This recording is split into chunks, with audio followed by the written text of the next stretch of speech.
to my channel. I'm so happy to be doing this video because it's so exciting and I'm just so happy to be able to do this specific video, and that is a review and my thoughts on the movie To All the Boys Always and Forever, which is the third and final movie in the To All the Boys I Loved Before trilogy, and I am so excited to be talking about this. So to begin, let's do a little bit of a backstory. The first movie came out on 2018 and I remember that I had a lot of buzz about the movie. I hadn't read the books at the time and I was not exactly interested in them because romance is not exactly my genre. I'm very picky about the romances I read. So I was not exactly sure if I wanted to read those particular books, but you know, all the energy and the hype for the movie got me curious. So I ended up watching the first movie and I really liked it. Like, I was so surprised. It felt very relatable and I was really happy with the movie. I ended up reading the trilogy and liking it a lot more than I thought for it to be a romance of the kind that I usually don't like.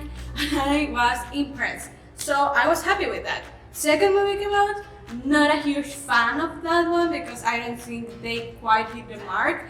So, you know, entering this movie was apprehensive. We had a very great first movie and then we had a not so good second movie, and the third movie, last one, could go either of those ways, and I was apprehensive. I didn't know exactly how it was gonna go, and I was excited, but at the same time, I was ready for it to be bad, you know, and to be disappointed with the last movie. So that was about where my headspace was when I started the movie. And little disclaimer, this is gonna be pretty spoilery for both movie and the book. The book a lot less because I do remember very little of the book. I remember like the big picture but not the details, and I remember a little bit more now because I have been trying to make memories since I watched the movie, but generally just the big dots. Anyway, let's get started. I want to start mentioning that I was super curious about this movie for a very long time because I know it was recorded back to back with PS I Still Love You. I follow the main actresses on Instagram and I remember that they posted that they went to Seoul to, you know, record the Korean parts, and that was way in 2019 when they were recording PS I Still Love You. So I know the movie has been ready for a while and they were just holding on to it, and that made me even more curious about the movie and what it was gonna do, but also about the whole Korean part because I'm pretty sure in the books it's just mentioned but we never really get to see it, which is why I love that it started right in Korea and Seoul, and it was so fun to just see them be happy and, you know, a family in their little vacation. I don't know, I think it sets the plot pretty nicely to begin with this family moment, but also setting the whole distance between Lara Jean and Peter, and I don't know, I think it worked really well as a beginning, and also you can see that it's gonna be really cute from the very beginning. I love the coloring of the movie, and I'm saying that right from the beginning because you can see it from the very beginning and it's all these pastelish colors in the outfits and in the coloring of the movie, and I think that just makes it warmer and sweeter and cuter, and it works very well to get you into that headspace from the beginning, and I was very happy with that all. I love that Kitty got a boyfriend because that is not in the books at all, but it was such a, I don't know, sweet thing and funny thing to see like the parallels between Kitty's boyfriend and Lara Jean and Peter, and I don't know, I just liked that addition. I think it was nice and fun. I also love that they did include the whole Lara Jean's dad getting married. That was really fun also because you have these three relationships in the whole movie. You have the beginning, awkward, childlike relationship that Kitty has going on. You have the mature, committed, we're getting married relationship of the dad, and then you have Lara Jean and Peters that are like figuring it out, not so new, not so committed at the point to get married, but right in the middle. And I think it's a nice contrast that they went with that. That was really nice. And then you have Lara Jean's and Peter's relationship, which it was just so cute through the whole movie. They were adorable, like just the little moments and the little forehead kisses and schema kisses and just them being cute together, exploring, doing shenanigans. It was so sweet. I love a great meet cute, and the whole fake relationship that they had going on in the first movie was nice and all, but nothing beats established relationship goals. That was chef kisses. That was beautiful, and I love it. It was literally fangirling over them over the whole movie because they were just so cute together. I cannot get over how cute they were, and it also shows their maturity now because they are no longer the little kids that they were in the first couple movies, where they were honestly pretty childlike. I think mature in their interactions and communication and blah blah blah. And now they have a good thing going on. They have matured, they have grown, they are more confident in the relationship, and that shows in everything. And I just love that because it felt nice, a nice change, and it's something that I could, get behind. And it's not just cheesy and awkward. Even though it was still pretty cheesy, but that's perfect. And of course, the whole drama of the movie that it's also introduced pretty fast, which I was a little thrown by that because I honestly thought everything was gonna be established a little slower. Like, it is pretty well paced through the movie, I think, but I don't know, I just felt that it was faster than I thought. The pacing was great, and I'm not complaining about that. I was just thrown off by all of it happening so early on, but it worked perfectly.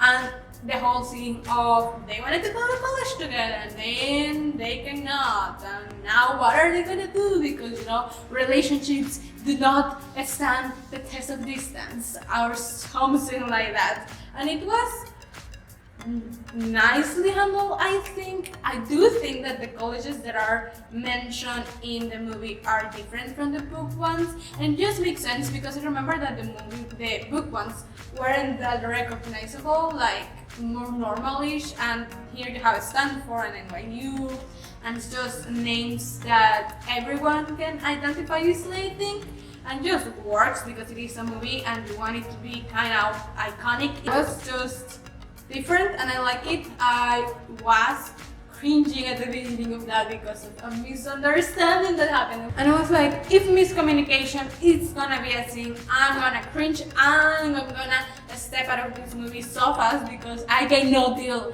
with miscommunication, especially in pretty much grown-up people. Nope.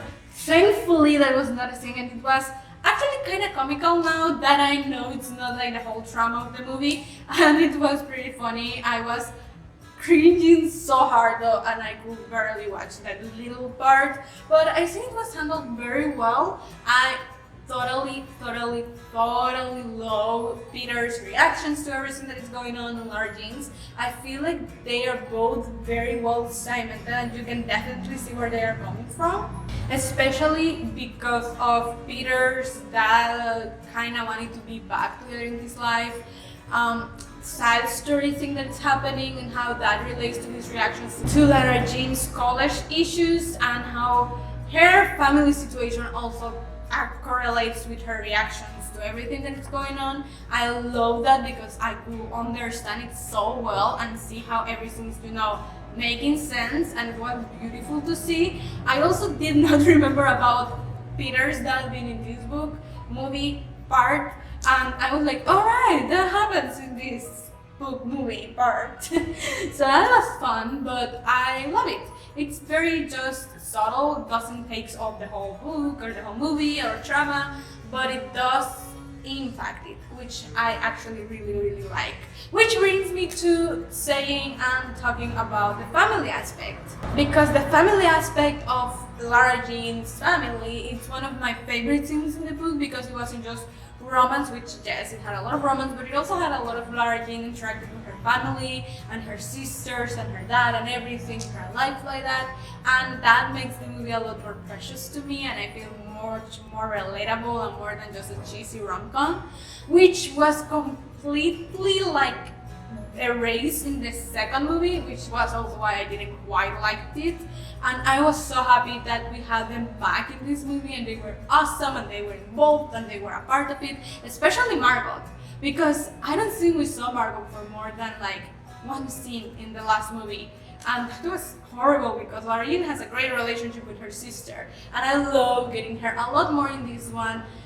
She's definitely more involved. She has her own little side plot with Trina, and adapting that now she's gonna be her stepmom and everything. I was sad they cut Margot's boyfriend from the movie because I was kinda here for the tea that got introduced in the book.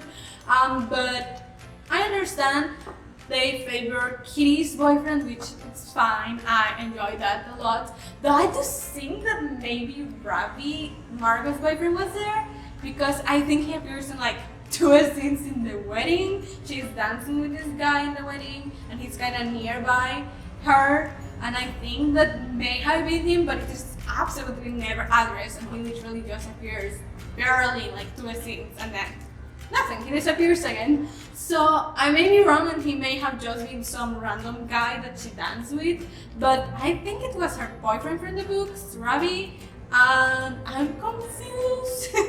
I don't know. Let me know down below if you think it was him or not.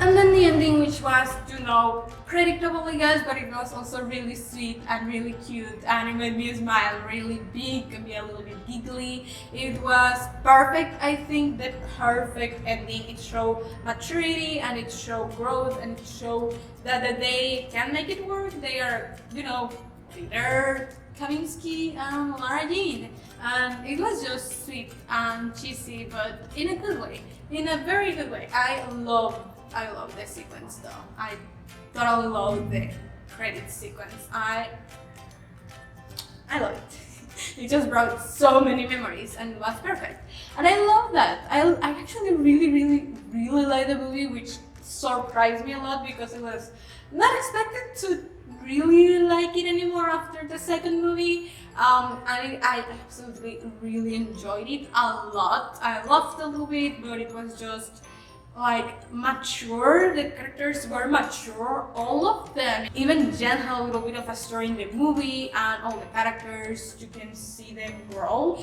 and I love that. I think it was perfect, and I don't know, I just really like that it was not just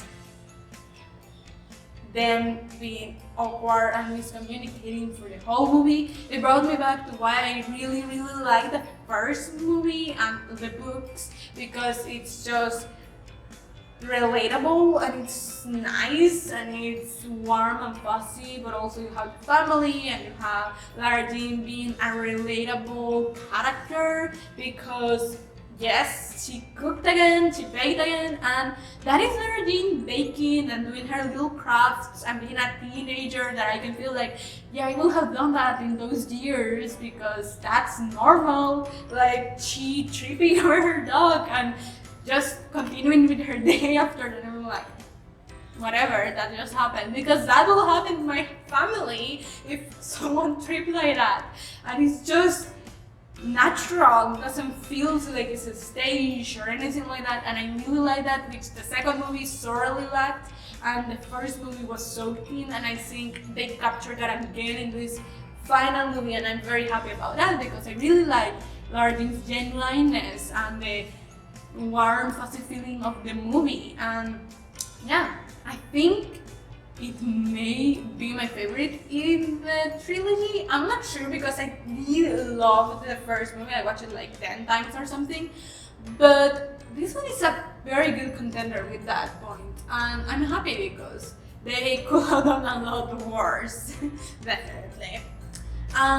Those are my thoughts in the movie, a little bit compared with the book, because as I said, I don't remember a lot about the book. I do know that they cut a bunch of scenes in the movie, which is understandable. I still like the movie more than the book. There were a few things that I remembered from the book that I was not completely happy with, and I think it was more mature in the movie, which is not something I say every day, but I do think they did better in the movie. Let me know down below what you thought about the movie, if you like more the movie or the book, because that's always a very important question to make. Yeah, we'll see you next week.